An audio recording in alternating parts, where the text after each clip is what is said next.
For this year's BioExpo, our topic was on ubiquitin proteins.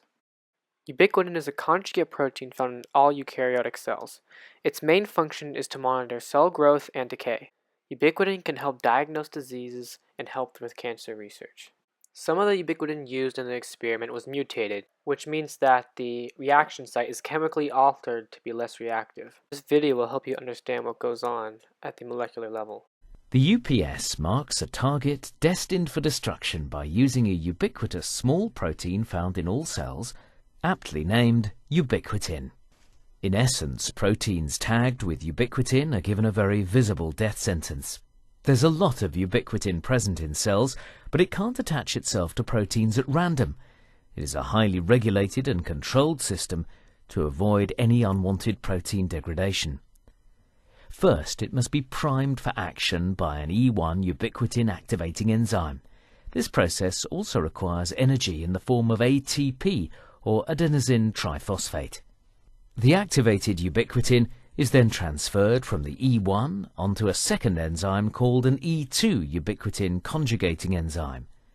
This enzyme acts as an escort for ubiquitin to its next destination, the E3 ligase enzyme.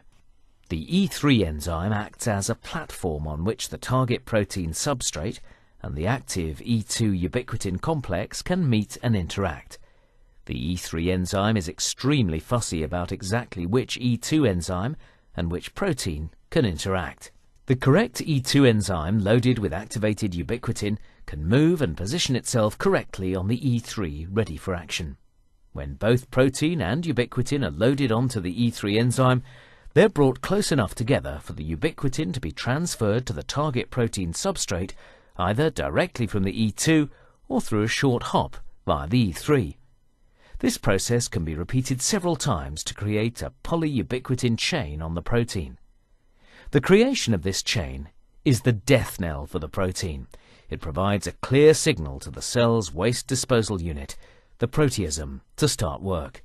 Our hypothesis was that the mutated ubiquitin would yield a lower rate of reaction because the mutation makes the ubiquitin less reactive with the lysine reaction site. Our second hypothesis is that the solution with the E3 won't react as much as the solution without the E3 because the E3 causes there to be less of an interaction between the E3, the E2 bonded with ubiquitin plus the lysine.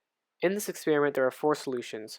Solution 1 had E2 and ubiquitin. Solution 2 had E2 ubiquitin plus the E3. Solution 3 had the E2 and the mutated ubiquitin. And solution 4 had the E2, the mutated ubiquitin, and the E3. In this experiment, we used a technique called gel electrophoresis. Gel electrophoresis is used by scientists to separate molecules by charge and size. In short, the results came out to be inconclusive. The gels represent 4 different rates of reactions. Theoretically, solution 1 was supposed to yield the highest amount of ubiquitin. But since all the ubiquitin in all 4 solutions are relatively the same, the results came up inconclusive. We concluded that there was a problem with the amount of E3 present in the first reaction. We tried the experiment again, as you can see by the picture on the right. So we boosted the amount of E3, but the results came out relatively the same. From this experiment, we learned that you may not get the results that you're looking for, and that majority of all experiments are ended in failure.